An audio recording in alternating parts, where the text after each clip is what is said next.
The conference room at Whitmore Associates smelled like furniture polish and old money. My parents had rented it for what Dad called the family estate planning meeting, a formal gathering to divide assets before anything unfortunate happened. Very thoughtful. Very organized. Very much not what it appeared to be. I sat in the corner chair while my brother Cameron took the seat beside Dad at the head of the table. Mom was on Dad's other side and various aunts, uncles and Cameron's wife Stephanie filled out the rest of the seats. A legal pad sat in front of each person. Dad stood up, reading glasses perched on his nose, holding a folder thick with documents. Thank you all for coming. Your mother and I wanted to handle this properly. No fighting after we're gone, everything clear and fair. Everyone nodded approvingly. We've worked with our attorney to draft a comprehensive estate plan. He pulled out the first document. The primary asset is, of course, the family estate, the 10-acre property with the main house, guest house and barn. Current value approximately $2.8 million.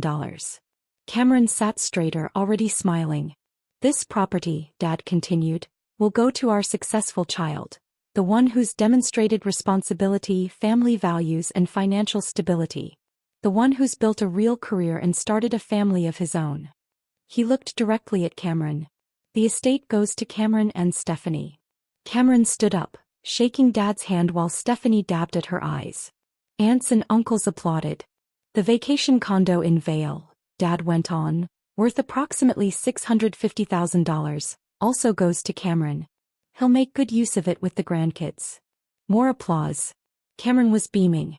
The stock portfolio, valued at roughly $400,000, will be split, 75% to Cameron, 25% to Lauren.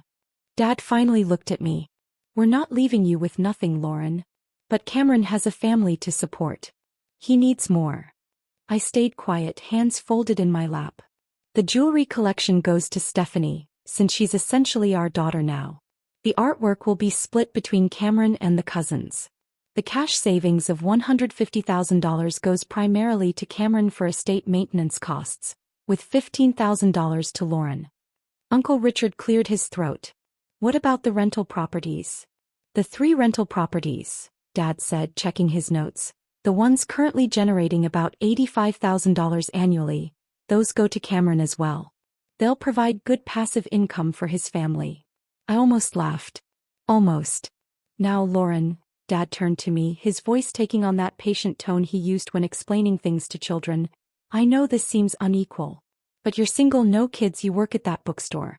You don't need what Cameron needs. He has a mortgage, 3 children, college funds to build. He's a senior account manager at Pemberton Financial. He's built something real. I understand, I said calmly. Dad blinked, clearly expecting more resistance. You understand? I understand what you're trying to do here. Mom jumped in. We're not trying to do anything except be fair. Cameron has responsibilities. You've always been more of a free spirit, honey. The bookstore, the little apartment, your bohemian lifestyle. That's fine, but it doesn't require the same financial support. The little apartment, I repeated. Right. It's a studio, isn't it? Stephanie asked, her voice syrupy with false sympathy. Cameron mentioned you lived in a studio downtown. Did he? We just want to make sure you're taken care of, Mom continued. The $15,000 cash and the 25% stock portfolio will be more than enough for someone with your modest needs. Cameron leaned forward. Lauren, I want you to know, when I inherit the estate you'll always be welcome. Holidays, family events, whatever. It'll still feel like home. That's generous, I said. And the rental properties, Cameron went on, warming to his magnanimity. Once I take those over, if you ever need help with rent or something, maybe we can work out a family discount. I'd hate to see you struggle. I nodded slowly. That's very thoughtful. Dad pulled out more papers. Now, we've had our attorney draft all of this formally. We just need everyone to review and sign as witnesses. Make it all official. About that, I said, reaching into my bag. I have some documents too. The room went silent. I pulled out my own folder, navy blue leather, embossed with my initials. I brought them in case there was confusion about assets. You know, so we're all working with accurate information. Dad frowned. What are you talking about? The family estate, I said, opening the folder. The 10 acres with the main house, guest house and barn. You said it's worth $2.8 million. That's the appraisal, yes. Great. Here's the deed. I slid the document across the table to Dad. You'll notice the owner listed is LM Properties LLC. That's my company. I bought the property from you 6 years ago. The color drained from Dad's face. What? Cameron's voice cracked. That's not possible. It's very possible. 6 years ago you were behind on property taxes. Facing foreclosure. You needed $380,000 immediately. I pulled out another document. I offered to buy the property for $400,000, giving you $20,000 extra to get back on your feet. You accepted. We closed in August 6 years ago. Mom was shaking her head. No, that was a loan. You gave us a loan. It was a purchase. Here's the closing statement. Here's the title transfer. Here's the deed recorded with the county. I spread the papers across the table. You signed everything, Dad. So did Mom. But we still live there. Dad's voice rose. We've been living there for 6 years. Yes. I've been charging you $800 a month in rent, which is significantly below market rate for a property that size. I wanted you to be comfortable. I pulled out more papers. Here are the rental agreements you've both signed annually. Here are the rent payment records. Cameron grabbed the deed, scanning it frantically. This is fraud. You tricked them. I saved them from foreclosure. The alternative was the bank taking the property and you all being evicted. I looked at Dad. You remember that, right? The bank's foreclosure notice? The auction date that was scheduled. Dad's hands were shaking. He did remember. The vacation condo in Vail, I continued, pulling out another set of documents. Also mine. I bought it from you 4 years ago when you needed $180,000 for Cameron's business investment that went south. Purchase price $200,000. Here's that deed. Jesus Christ, Uncle Richard muttered. The rental properties generating $85,000 annually? I smiled. Those are interesting. I actually own 5 rental properties, none of which you know about, that generate about $340,000 annually. But you're not referring to those. You're referring to the 3 properties Grandma left me in her will 8 years ago. The ones I've owned since I was 24. Those rental properties. Stephanie had gone pale. But Cameron said his parents owned rental properties. Cameron was mistaken. What about the stock portfolio? Mom whispered. If you're referring to the $400,000 in stocks and bonds, those are also mine. I've been managing them for you for the past 5 years because you asked me to help with your retirement planning. They're in my brokerage account under a custodial arrangement. You have access to the gains, but the principal is mine. Here's the account agreement with both your signatures. I laid out document after document. The paper trail was immaculate. The jewelry collection, I said, actually belongs to me as well. Grandma left it to me specifically in her will. Mom has been borrowing it for special occasions. I've never minded. This is insane, Cameron said, standing up. You're lying. You work at a bookstore. I own 3 bookstores, I corrected. The flagship downtown location and 2 smaller branches. Combined annual revenue last year was $2.1 million. I also own a literary agency that represents 43 authors. I run both businesses remotely while living in what you call my little apartment. A 2,400 square foot penthouse I purchased for $1.8 million 3 years ago. The silence was absolute. I dress simply, I continued, drive a practical car, work in my own bookstore sometimes because I enjoy it. I don't broadcast my success because I learned early that this family measures worth by noise, not substance. Cameron has always been loud about his achievements. I've been quiet about mine.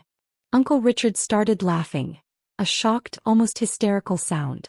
She's been playing you all for years. I haven't been playing anyone, I said firmly. I've been surviving a family that decided when I was 16 that Cameron was the successful one and I was the disappointment. I built my businesses, made my investments, and kept my mouth shut while you all patted Cameron on the head for his middle management job. I make $120,000 a year. Cameron shouted. I made $890,000 last year, I said quietly. Not counting investment returns. Mom was crying now. Why didn't you tell us? I tried. 3 years ago at Christmas I mentioned the literary agency. You said that was nice and asked Cameron about his promotion. 2 years ago I talked about expanding the bookstores. Dad changed the subject to Cameron's new car. Last Thanksgiving I mentioned buying the penthouse. You thought I meant I was renting a penthouse apartment, made a joke about me living beyond my means and moved on. I closed my folder. You didn't want to know. You wanted me to be less so Cameron could be more. Dad found his voice. We need those properties. For our retirement. You're living in my property for $800 a month. Your retirement is fine. That's not enough. Dad slammed his hand on the table. We planned on having the estate. We planned on the rental income. You planned on giving away assets you don't own. I stood up. Here's what's actually happening. You'll continue living in the main house at $800 monthly rent, still well below market rate. Your lease renews annually, assuming you pay on time and maintain the property. The Vale condo stays mine. The rental properties stay mine. The stocks stay mine. The jewelry stays mine. You're stealing our inheritance. Cameron yelled. You can't inherit what was never yours. I pulled out one final document. This is a cease and desist letter from my attorney. If any member of this family attempts to claim ownership of my properties, spreads false information about ownership, or harasses me regarding my assets, I'll pursue legal action. That includes you, Cameron, and you, Dad. I looked at Mom. I've set up a trust that will provide you both with $3,000 monthly after you actually retire. It's managed by a third party. You can't access the principal, only the distributions. That's in addition to your Social Security and pension. You'll be comfortable. That's not enough, Dad repeated.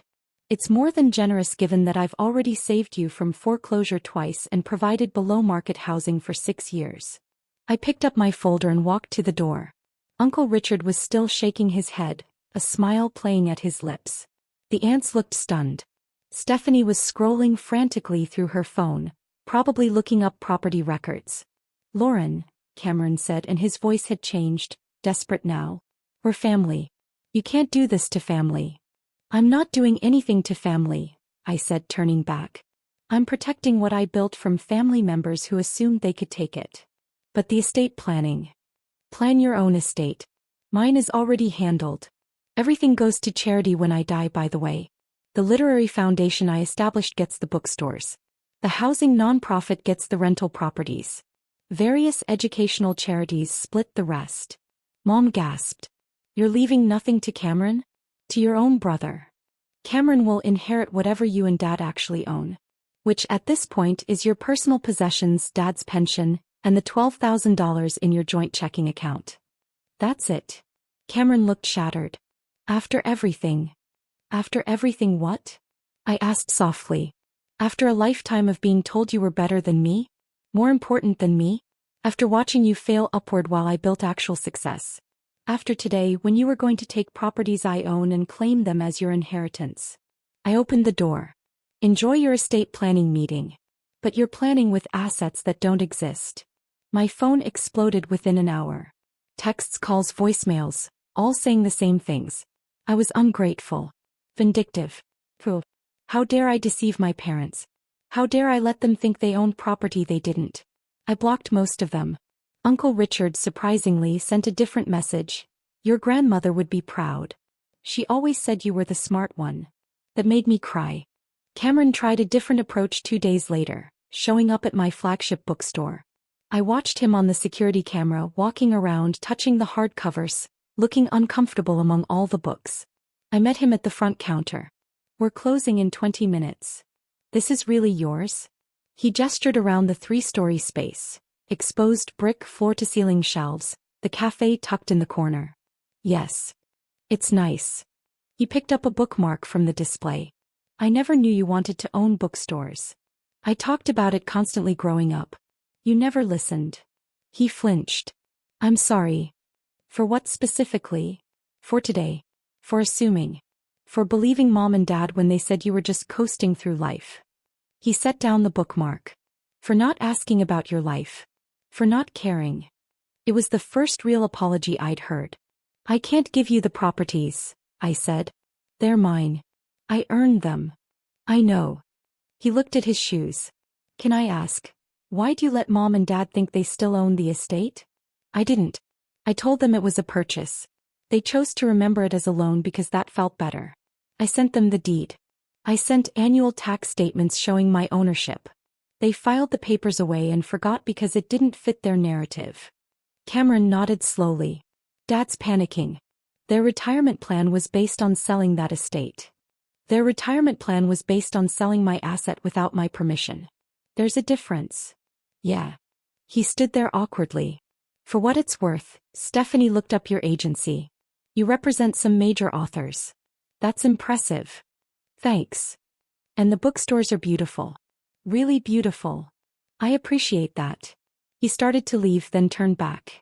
Do you think, eventually we could have a relationship? Not about money or property. Just as brother and sister. I considered it. Maybe. If you're willing to see me as an actual person instead of Dad's disappointment. I'm willing to try. After he left, I sat in the reading nook on the second floor looking out at the street below. People passing by, living their lives, completely unaware of the drama playing out above their heads. My phone rang. My attorney, Patricia Alvarez. The cease and desist worked, she said without preamble. Your father's attorney contacted me. They're not contesting ownership of any properties. They want to negotiate lease terms for the estate. Tell them the current terms stand. $800 monthly annual renewal. They're asking if you'd sell it back to them. At what price? They're offering $400,000. I laughed. The property's worth $3.2 million now. Tell them no. Already did. Just wanted to confirm with you first. After we hung up, I pulled up my property management app. 5 rental properties, all occupied, all current on rent. The estate housing my parents. The Vale condo I actually used for writing retreats. My penthouse downtown. I'd built this carefully, quietly, while everyone assumed I was failing. The family estate planning meeting had been meant to divide assets I'd never own. Instead, it revealed exactly who owned what, and who'd been playing the long game all along. My phone buzzed. A text from Uncle Richard. Drinks tomorrow? I want to hear how you pulled this off. I smiled and typed back. Sure. But you're buying. You just witnessed the greatest estate planning reversal in family history. His response was immediate, worth every penny. I locked up the bookstore, set the alarm, and walked to my car, the practical sedan Cameron had mocked more than once. Inside the glove compartment was the deed to my penthouse. In my bag was documentation for 13 different properties and businesses. Their inheritance had disappeared overnight because it was never theirs to inherit. And tomorrow I'd wake up in my penthouse, go to my bookstore, manage my properties, run my agency, and live the life I'd built brick by brick while they weren't looking. The successful child wasn't who they thought it was. It never had been.